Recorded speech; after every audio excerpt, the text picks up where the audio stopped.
and welcome to Charts and Hearts. I'm Sarah, and she's Lindsay. And together, we are working our way through an epic list of rom-coms in order to find and categorize tropes in the hopes, creating the nerdiest spreadsheet podcasts have ever seen. And today, we are doing our first movie for U.S. Politics Month? I don't know. We're doing The American President, and it's a good time. Ah, hooray! Yeah. Man, this movie is really good. I know. I hadn't watched it in a long time, and it's so good. Yeah, I don't know when I last watched it. It's been a long time. Yeah, but, oh my god. Like, when the credits, like, the opening credits are happening and the theme, which, like, they do a really good job of the theme popping up throughout the movie and, like, variations on it. It's so good. So good. Yeah, it came out in 1995, and we're going to assume that if you're into rom-coms, you've seen it. And if you haven't, you should, because it's, like, S tier, like top tier rom-com. Yeah, it's really well done, and like not actually a lot of tropes, which is also there's a fair few, but there's not a lot of some, but not of like, I don't want to say bad, but like obvious. Yeah, they're like something? Or like I don't know. We'll talk about it when we get to tropes, but like there's some tropes where like they're rom-com-y tropes, but they're not used in the rom-com plot of the movie. True. Yeah. But yeah, it's the one with Annette Bening and Michael Douglas, and he's the president, and she's a lobbyist, and they fall in love, and it's amazing. Yep. I mean, some of it is very depressing. And this is, I think, both of our first observation of like, oh, like almost 30 years ago, they were still like, Republicans and Democrats were fighting over global warming and gun control, and nothing's gotten better, and everything's gotten worse. And depressing. Yeah, all the like grand statements she was talking about for global warming, climate change, and I was just like, none of that has happened. And all the stuff where she's like, nightmare scenarios, I'm like, all that stuff has happened. Yeah, exactly. Yeah. Ugh, so bad. But still, like, it's an interesting thing that they were talking, like, gun control is an everlasting subject in America, but climate change, like in 95, that's a pretty new thing. Yeah, for sure. Talking about. For sure. But that's when things like, it was really only talking about like fossil fuel emissions, and even like they would still have been talking about things like ozone layer and like leaded fuel and that kind of stuff. Yeah, like fridge, CFCs, that stuff. Refrigerant, yeah.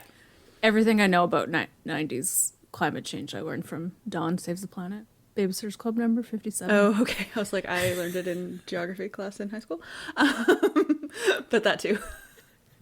And also, I know I was in there was like a kids club that you could get a kit for from the body shop. What do you think Dawn Saves the Planet was about? I know. I was in one. It was adorable. We made posters. Anyways, not at all the subject of this podcast. Okay. I don't even know where to start because it's just really good. Start with the good stuff. Okay. Like Annette Bening's arms. Goodness. Yeah, she's amazing. She is amazing. I really love her character so much. Like, she's this wide-eyed optimist. We first meet her when she's like arriving at the White House, and she's so kind and so friendly and so enthusiastic. And then she walks in the building and she's so smart and kicks ass and like total badass. But then she's also like, she's giggly and flirty, but like doesn't take any shit. Like, she's so good. Honestly, like, I know it's only a movie length, so you don't get like the full character development, but especially for Aaron Sorkin, like, I think top tier female character. The note I wrote down at the Bechdel section, I think, is mainly the bedroom scene when she's completely I hate that. Completely flip-flops on her entire personality. Yeah. And it's weird, and I think in our 30 years of experience of viewing Aaron Sorkin's women, he just changes their character to create conflict. To create the plot. Yes, for sure. Yeah. For sure. Yeah. So. Yeah. But yes, otherwise, she's amazing. Yeah. Yeah, she's super badass. She's definitely like CJ, proto CJ. Of course, yeah. But then, has the same issue that CJ has of like, I need to advance a different plot. Well, let's just totally rewrite this female character because... Yeah. Why not? Yeah. Yeah, exactly. And same with what's her face from Sports Night. Felicity Huffman. Yeah. Anyway, we could talk about Aaron Sorkin forever, but let's not. Let's talk about Michael J. Fox and how we accidentally watched Back to the Future last week. Oh, yeah, that was the best. You're flipping through cable TV in a motel and oops, Back to the Future's on. Oh no, what will we do? What will we do? And why is Michael J. Fox so attractive? So attractive. 1985. He's less attractive in this movie, but that's on purpose. Like he's, he's being because he's Josh Lyman. Proto Josh Lyman, yeah. Yeah.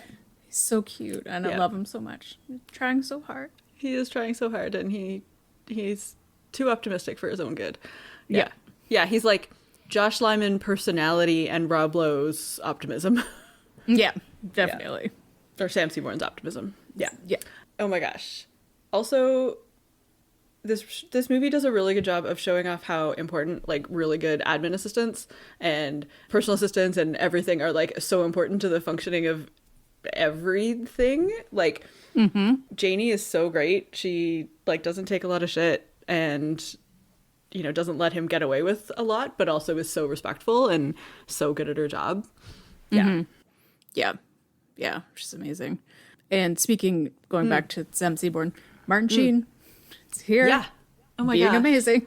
Martin Sheen being Leo, but not Leo. Yeah. Oh, he's so good, and he's so great. Perfect. It's the Leo to Michael Douglas's Bartlett, like best friend, just knowing him so well. Yeah. And like I'm not surprised that from this they were like, well, we're obviously not going to get Michael Douglas in a TV show, but maybe we can get Martin Sheen if we say that it's going to be like just a few episodes a season. Just a few episodes. Lies. Oops. Well, it's his fault for being so good. That's what happened. Yeah. So all of the cast is amazing. The speech writing guy or the poll guy. Oh, Kodak, yeah, he's so funny. He's in everything. Like he's just in everything, and he's really good. Leon, and I like that he's in this. Like he has a bigger role. Like I feel he's more of a side character in other things. So, and it's always great to have Richard Dreyfuss playing a bad guy.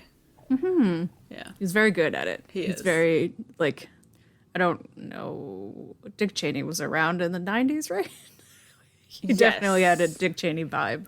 Oh, for sure. Yeah. Very Dick Cheney. Yeah. Okay, should we talk about the daughter? Yes. Because she's great.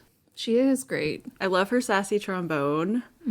That's one of like those like key moments from this movie that like when she she plays the Hail to the Chief on her trombone. Like she can play that perfectly, but she can't quite hit all the notes in her scales. Play scales. Yeah. It's so great. And then later when he's getting ready for the state dinner, every time I cheer up. I know. Because he realizes that his wife, when she was dying, taught their daughter how to tie his bow tie for him. I know. Oh my god. Yeah, pardon us while we just sob a little bit on the podcast. Yep. Yeah, it's so good, and she's great, and yeah, love it. Okay, let's talk about the problem, which we both have, which is the power issue. Yes. With this relationship. Yeah. I don't know how I feel about it. Like when I wrote my note about power issues when it first started, and obviously at the beginning, he's abusing his power like insanely to intimidate her. Yes, but at the beginning, when he like takes her into the West Wing, that was intimidation. I mean, he was like obviously interested, but he was trying to intimidate her for political reasons, not personal reasons. Yeah, definitely. Yeah. And then they both kind of got off on it a little bit. Yeah. Yeah, and then I don't know. Like, it's definitely a problem at varying parts, but I feel sometimes it's fine. It's strange. Yeah. I mean, I don't love that she got fired for it, but she should have, in terms of, like, ethics rules, like, not been being a federal lobbyist. Yeah, that was kind of my thing of, like I know she should have realized that, or they should have realized it. When they started dating, even though he was like, no comment, blah, blah, blah, I'm not going to talk about this at all to the public, they still should have had the conversation. And it still should have been, even if you're not talking to the public, she should have been talking to her boss. Like, Fraser's dad had no problems. He's like, this is going to be a problem. But yes, keep working. Like, it seemed like, weird. She should have been not, like, she should have made the choice to, like, if she wanted to pursue a relationship with him, like, obviously he can't quit. Yeah. Yeah. But yeah, she should have, like, obviously it would suck for her, but that's a whole other plot, right? But like before this, she'd been doing state level stuff, so she could just do that. I mean, yeah, like it sucks that it's the woman who has to change her life, but yeah, it sucks that the decision got made on her behalf by her boss. Yeah.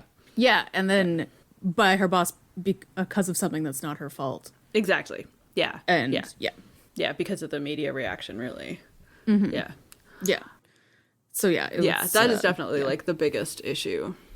But again, it's the entire plot, so I don't know exactly what you do about it. Yeah. I mean, a lot of that too is like you couldn't make this movie now. But you know. Well, you couldn't make it for a lot of reasons, but of course, yeah. No, phones exist, but yeah.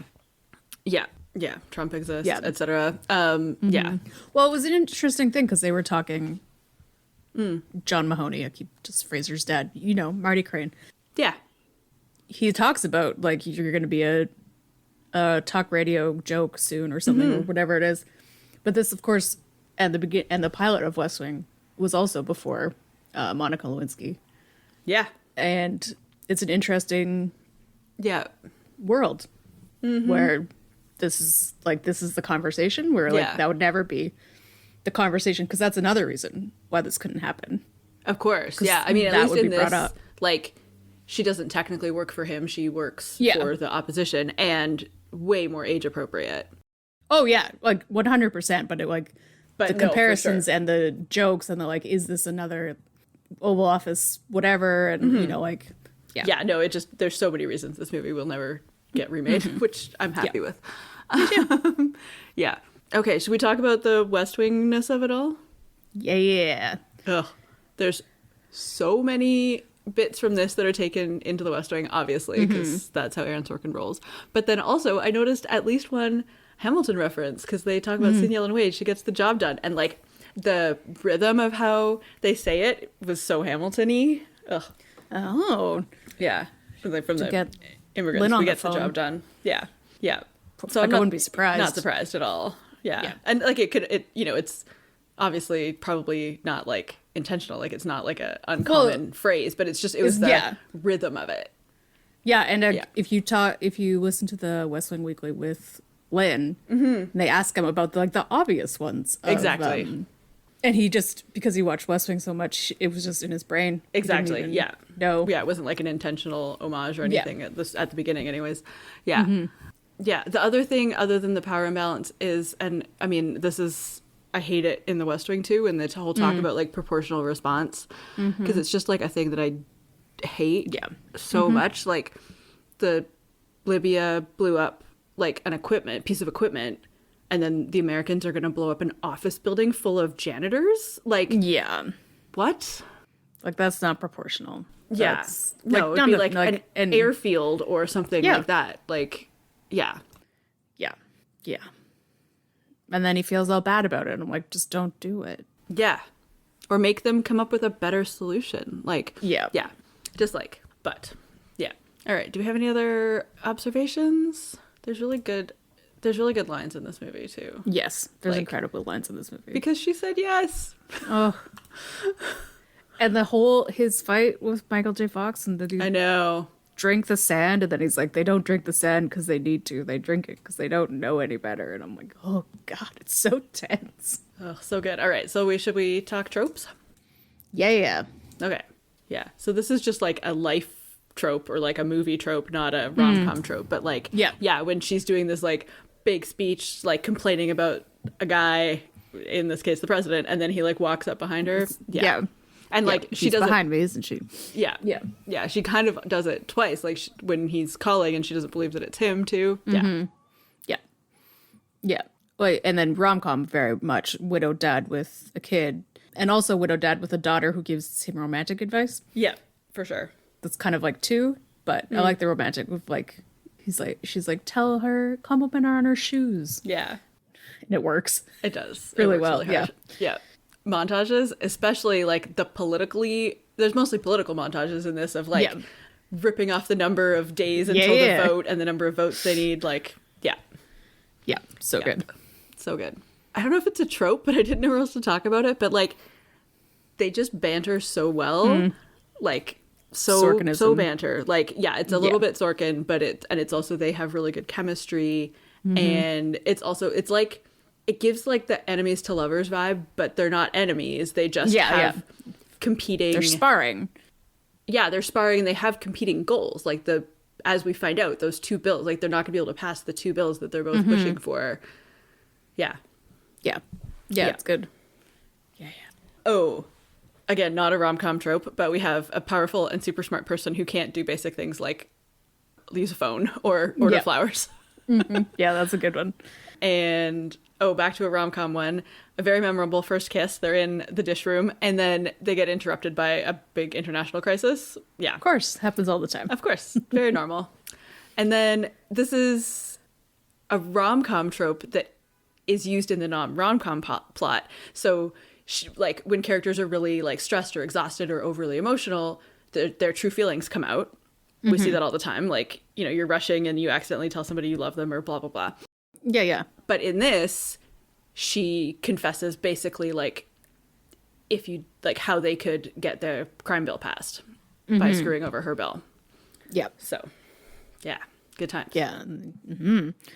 Yeah, and then we have, like, kind of a double again of, like, this big speech to get the girl back, but also, like, less rom-com-y of, like, big speech to win, for our hero to win the day, because he's lost everything. Yeah, his and like staff and his girl and his best friend and his job, and he's going to save the day. Although, from my intense knowledge of West Wing, he is 100% campaigning from the press room, which is very illegal. Yeah, super illegal. And, okay, let's finish tropes, and then I have another thing that is like a goof, I think. Okay. Okay. Yeah, and then this one isn't seen, but it's mentioned, which is driving over after the big speech to declare her love for him. Yeah. So it's a lot less... planning to do the same. He's planning to do the same, but she just gets there first. Yeah. Okay, what's your thing? My goof is, so he gives her flowers from the rose garden at the State of the Union. So January? In January. Yeah. Even if they had a greenhouse, that's not going to be flowering. No, and I think, like, it always bothered me that it had baby's breath, and I was like, where did he get the baby's breath from? Like, I feel like the real answer is the White House employs 100 florists, probably, like a whole team of probably florists. What it is. So, yeah, like not a rose garden.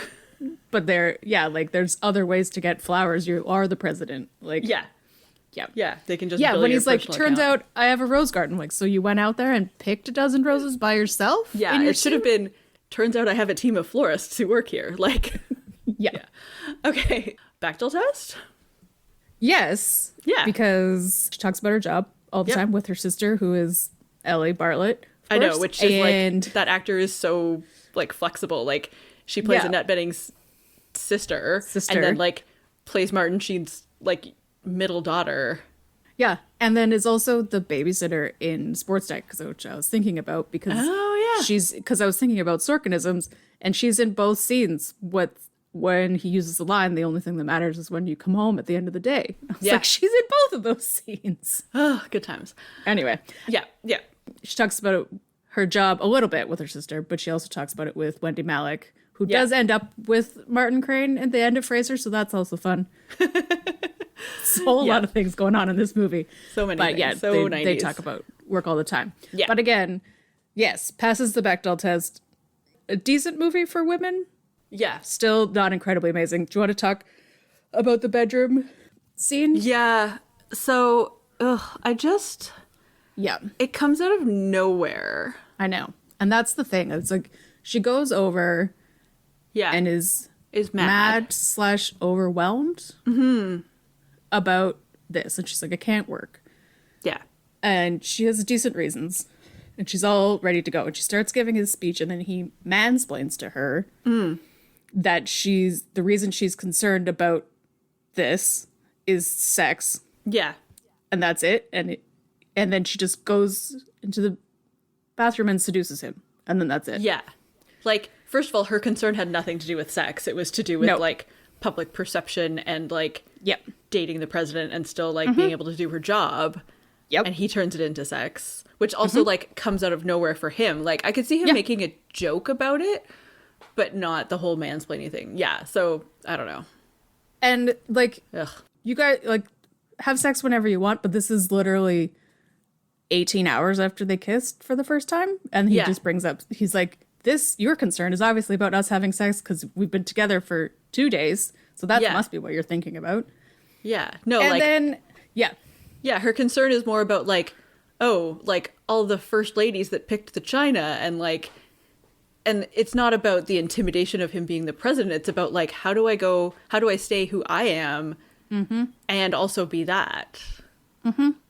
Do I want that? Like, yeah, she likes him as a person, but does she want to be the first lady? Does she want that? Yeah. And this is from a movie that we're going to talk about in a couple of weeks, and also many other books and movies that I've read and watched of conversations about what happens when you date a royal. Is like, you have this conversation first of like, this is what your life is going to be. This is what's going to happen. We can still be together, but I am this person in front of the cameras and I have to be. Yeah. Like, this is my job and there's nothing you can do about it. Yeah. But let's be together. And then, so they do all of this, they have sex, and in the morning, then he's like, people are going to take your picture. You're going to have to do that. I'm like, this is a conversation, you have the night before, not the like most powerful man in the world, like sex conversation. Yeah. Yeah. And also like, this is a conversation you have before you have sex in general, but that's not what the conversation she was trying to have was. Exactly. Yeah. And then because plot needs to move forward, she just completely changes who she is mid-scene. Yeah. And I'm so frustrated. Frustrated. Yeah. Aaron Sorkin. I'm just like, I watched it like specifically trying to remember how the argument ends, and I'm like, it doesn't end. It doesn't. She just gets naked. Yeah. Like basically literally. It's like the most unearned sex scene. Yeah. Yep. All right. Let's recover from that and make a pie. Yeah. Okay. West Wing references and cast members and set pieces, etc. A lot? Like 50? I would say so, because we also didn't talk about NSA lady, Nancy. Nancy press and secretary. Ron Canada. Oh, yeah. And I don't even know. Oh, Josh Malina. Yeah, Josh Malina, obviously. Yeah, so many. Yeah, so many. And of course, the set, which is if you know anything about Sorkin Land, well, not even Sorkin Land, if you know anything about this and our next movie and The West Wing, they all used the same. Yeah, they just kept reusing the same Oval Office set, which is awesome. And on that subject, all the feelings that make you want to start a West Wing rewatch. A million? Like 30? Yeah. Usually, I think that's probably like one of the reasons why I haven't watched it is because my DVD player wasn't working. Right. But beforehand, I would, especially if it was on TV, which is the thing we forgot to talk about. Oh, yeah. I would just watch it and then like just put West Wing on. Yeah. Like, immediately. Because it just keeps basically going forever. Ugh. But yes, pause mid-pie to discuss how I watched this mostly on TV. Mostly on TV. Probably on TBS for my entire life. I now have the DVD, and I've obviously watched it before, but I forgot because it's been at least 3 years. Every time. There's so much swearing in this movie. There's so much swearing in this movie, and it's good, and it's what's missing. Yes. From The West Wing. Yeah, yeah. And you're just like, yeah. Like when he throws the pool cue down and he says, fuck you. Yeah. And you're just like, whoa. Yeah. You don't swear in the White House? Yeah, and I was glad that was not, like it was in the residence, not in the offices, so that was good. Yeah. Okay, back to pie. Back to pies. DuPont Circle. Yeah. I don't know anything about... We stayed near DuPont Circle. It's just like a neighborhood. Like, yeah, we stayed up near DuPont Circle. Is it like a roundabout? I don't really know why it's a circle. I think it's a neighborhood. I don't really know. Oh, okay. I think it's like sort of the edge of downtown DC. So I don't know. We walked everywhere. So yeah, exactly. So I don't know if the traffic is actually bad. I would assume so. Well, it's also changed because Pennsylvania Avenue is closed. It closed shortly after this. Because of the Oklahoma bombing. Right. Because, when they were running across Pennsylvania Avenue, there was a car, and I was like, that's not a thing. Oh, yeah. So weird. And then, my least favorite part of the pie, proportional responses, but it felt like a fitting thing. So DuPont Circle part of the pie. Yeah. 5%. So yeah. That gives us West Wing references, etc. 50%. Feelings of a West Wing rewatch impending, 30%. Deep on Circle, 15%. And proportional responses, 5%. Oof. Okay, Lindsay, what do you think is next for them? I feel good about them. Yeah. I think they had really good chemistry, and they're grown-ups. Yeah. And maybe if they have some conversations about the realities of their relationship, and also now that she doesn't work for his enemy, not his enemy, but a lobbyist, that will probably make it better. Yeah. Yeah. And also, like, 5 years is a long time, but he's only going to be president for like 5 more years. So, and then she can be president. I don't know. Yeah. Or like maybe they don't get married until after he's not president. I can see her pushing for that. Cause like, yeah. And like, God, I hope he wins the re-election because Rumson is awful. Well, if he doesn't get arrested for election fraud from that moving speech that's true. that he gave, I'm sure he'll be fine. True. Lindsay, what's next for us? We've hinted at it, but... Speaking of Oval Offices with strong women with short hair, it's Dave. Yay! Yeah, we'll starring be back in a couple weeks our with favorite person. Dave. Yeah. Ugh. We had Sigourney Weaver in Alien when we did Nature Finds a Way. If we had Sigourney Weaver... Yeah, and then we did Sigourney Month with Girls in the Mist and Ghostbusters. Right. With Nature. Yeah. Yeah. So yeah, I think this is our first Sigourney charts romance. Yeah, first charts. First charts appearance with Sigourney Weaver. Ugh, yay. And on the Patreon this month for America, we're talking about another cute Canadian. Ryan Reynolds in Definitely Maybe because it's a stretch, but Bill Clinton is in there. And Monica Lewinsky. Hooray, so fun 90s. But it's a really good rom-com, so... Yeah, I'm excited to watch it. I haven't watched it for ages. Yeah. Yeah, and then we're going to round out the month with Red, White, and Royal Blue. Oh, yeah. AKA, oh my God, they're so pretty.